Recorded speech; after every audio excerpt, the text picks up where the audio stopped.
Hi, my name is Sarah Curry from Emmanuel Baptist Church, and Gail asked me to review for you Dane Ortlund's Gentle and Lowly, the Heart of Christ for Sinners and Sufferers. And yeah, as you can tell, I kind of like the book a little bit.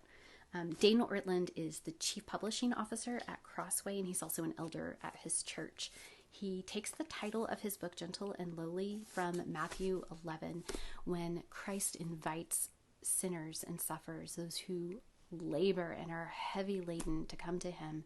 He describes himself as gentle and lowly, which is kind of surprising because I don't think that's really the first couple of words that comes to our mind when we think of Jesus, and yet they're really important to consider and to dwell on because those are the descriptors that Jesus uses to describe himself. And so Dane Ortlund, he looks at Christ's heart and his emotions towards us. He looks at them from so many different angles. And what does that mean for those of us who are like sitting in our sin? And what does that mean for those of us who don't see our sin? And what if we've been hurt by others?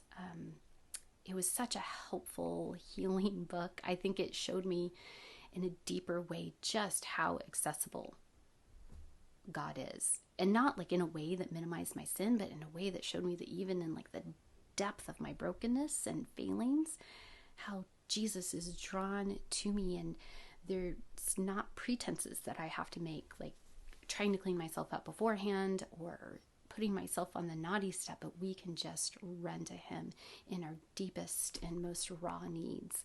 I think it's just a really beautiful invitation for those who have been just wearied out in your fight of sin, or if you've been the brunt of somebody else's sin and you are so bruised by it, to run to Jesus and to let him take that on.